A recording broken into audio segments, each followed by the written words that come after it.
What dire threats and outlandish demands has Dong-eun made to the bullies? Let's find out in Season 1, Episode 5 of The Glory. How's it? I'm Evie and welcome to After the Episode. On this channel, you'll explore unforgettable Korean dramas and anime. The epic action, wild twists, and moving moments.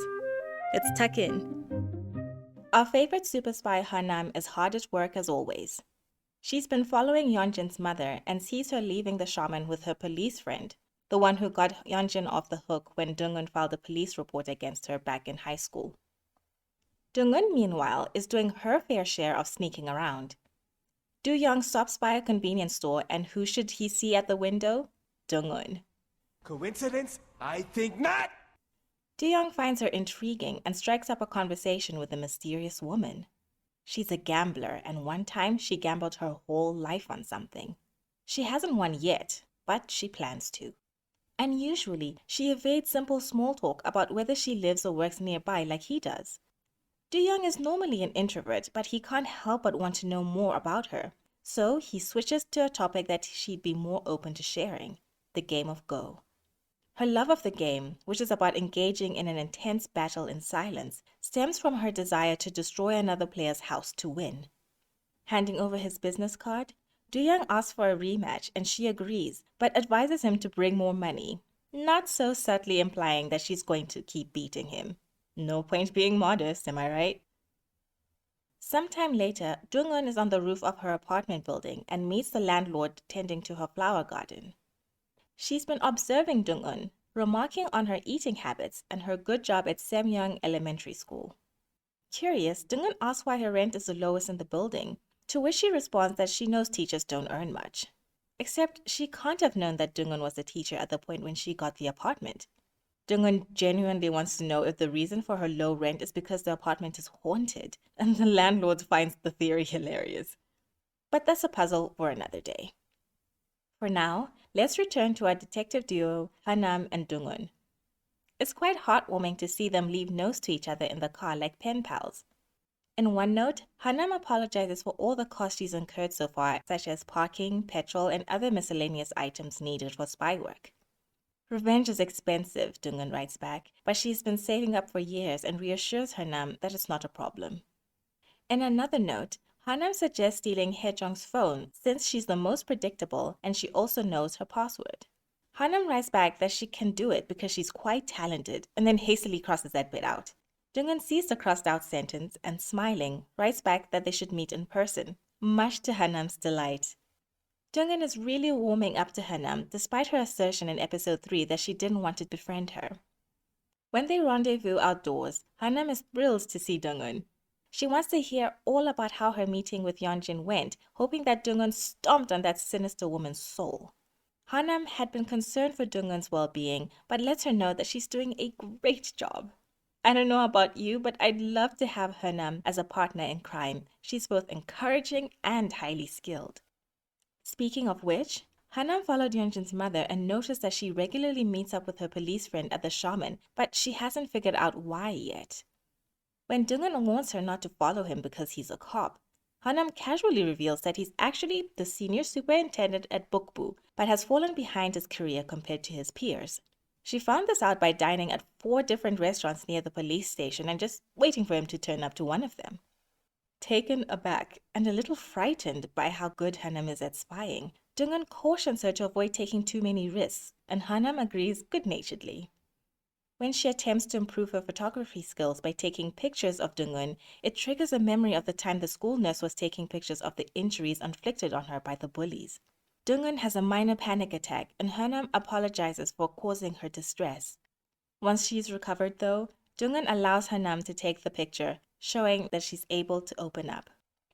Yeonjin is also taking a trip down memory lane as she anxiously paces around her enormous closet.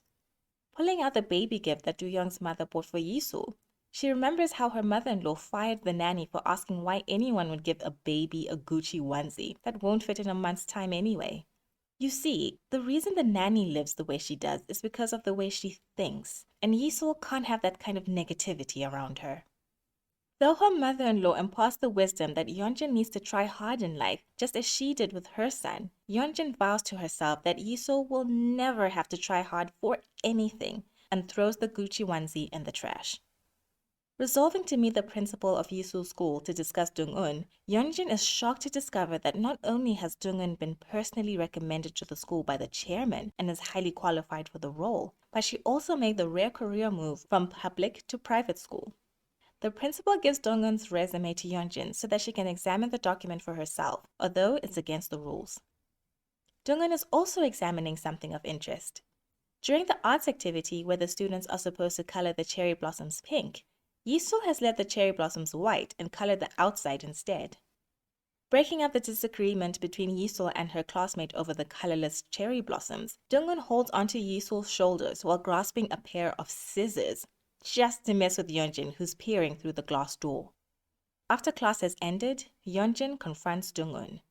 In exchange for sizable monetary compensation for the mental and physical harm done, Dong-eun must sign an agreement to stay out of her life.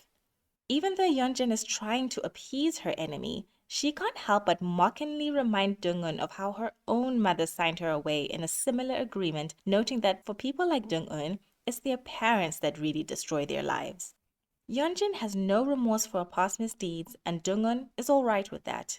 After all, she didn't bet her whole life just to get empty apologies. No, she wants painful punishment, and she'll use Yisul indirectly to get it. Showing Yeonjin the picture that Yisul made in class, Dong-eun makes the connection between Yisul and Jaejun's shared color blindness trait and warns Yeonjin not to test just far she's willing to go, like arranging a parent-teacher conference with her husband for a start. By chipping away at her life, they'll slowly wither away together. Making good on her threat to cause chaos, Dong-eun anonymously sends an unmarked envelope to Jaejun as he comes out of his spa treatment. Inside it is Yisul's toothbrush from class. Ooh, this is going to get messy and I am here for it. Thus far, Yeonjin has liaised with the principal, attempted to pay off Dong-eun, and now she's about to try her luck with Do-young. In a flirty and playful tone, she tests the waters to find out whether Do-young would be willing to move Yisul abroad.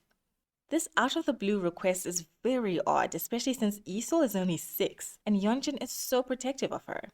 Pivoting at top speed, Yeonjin asks if Do-young could arrange a meeting with the chairman to talk about Yisul's insane teacher, but when he presses her for details, she pivots again. No need to worry, she says, it's probably the tiredness talking. Smooth save, Yeonjin. I bet he has 0 questions now. For those keeping count, in the last day, Yeonjin has visited the principal, Dong-eun, Do-young, and now her mother and the cop. Girl has been busy. She wants to find out everything he can about Dong-eun. Let's leave Yeonjin to her devices and catch up with Yeojong, who's in therapy to develop ways of calming his lonely mind. Later, at a consultation with a patient who shares the same profession as Dong-eun, he eagerly questions her about what it's like to be a teacher. It's cute that Yeojong is trying to get to know Dong-eun from afar. Elsewhere, our favorite super spy has been keeping tabs on Haejong. While in the airport bathroom, Hanam easily swipes Haejong's phone and swaps it with someone else's. Haejong discovers the swap hours later in a Shanghai hotel room and freaks out over the loss of her phone. Hanam shows the fruits of her successful operation and smoothly hands over Haejong's phone to an impressed Dong-eun who commends her efforts. As they picnic in the car, Hanam feels the weight of the moment and gets a bit philosophical.